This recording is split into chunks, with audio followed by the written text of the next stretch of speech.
महिलाएं जो मात्र 33% का अधिकार संसद में मांग रही थी, उन महिलाओं को कैसे मर्यादाएं तोड़कर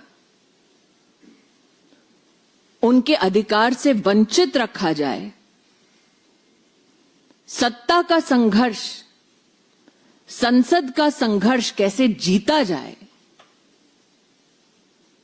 उस जश्न में कांग्रेस और उसके समर्थक दल अपने आप को समर्पित कर रहे थे। लेकिन भाजपा के लिए सत्ता का संघर्ष नहीं, समानता का अधिकार देने का प्रश्न था। आज कांग्रेस की प्रेस वार्ता में कटाक्ष किया गया कि भाजपा में कुछ लोगों ने मसीहा बनने का प्रयास किया। ये उस सामंतवादी सोच की निशानी है जिन्हें लगता है कि लोकतंत्र में अगर किसी भी नागरिक को उसका संवैधानिक अधिकार दिलाया जाए तो वो संवैधानिक अधिकार सुनिश्चित करने वाला कोई मसीहा ही होगा। कांग्रेस पार्टी के प्रेस वार्ता में इस बात का उल्लेख हुआ कि महिलाएं याद रखेंगी। ये सत्य है, महिलाएं याद रखेंगी कि जब 6 दशक तक कांग्रेस के पास सत्ता थी तो 11 करोड़ महिलाएं इस देश में एक शौचालय से वंचित थीं। महिलाएं याद रखेंगी कि जब कांग्रेस की सत्ता रही तो ट्रिपल तलाक एक अभिशाप बनकर मुस्लिम महिलाओं के सर पर मंडराता रहा, उनके सपनों का संहार करता रहा।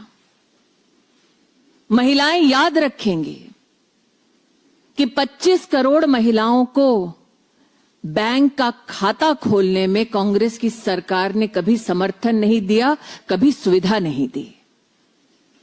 इस देश की महिलाएं याद रखेंगी कि 10 करोड़ से ज्यादा महिलाओं को कभी भी कांग्रेस के कार्यकाल में आयुष्मान भारत का सहयोग प्राप्त नहीं हुआ। इस देश की महिलाएं याद रखेंगी कि भाजपा ने एनडीए की सरकार में पहली बार जेंडर बजट की व्यवस्था हुई, कांग्रेस के कार्यकाल में नहीं।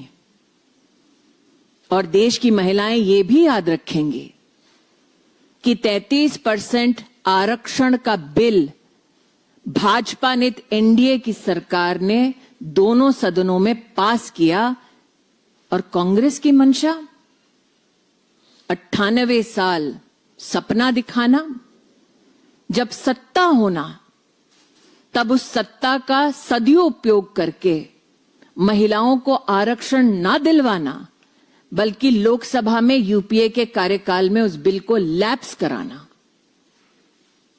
मैं स्तब्ध हूं कि कांग्रेस की प्रेस वार्ता में यह कहा गया कि वो 2023 के पारित बिल का समर्थन करते हैं जिसमें डिलिमिटेशन का उल्लेख है, लेकिन दोगलापन कांग्रेस का इतना कि साथ में ये भी कहते हैं कि उन्हें परिसीमन की समिति और व्यवस्था में विश्वास नहीं। कांग्रेस को देश की संवैधानिक व्यवस्थाओं में विश्वास नहीं, देश की संसद में विश्वास नहीं और देश की महिला पर भी विश्वास नहीं।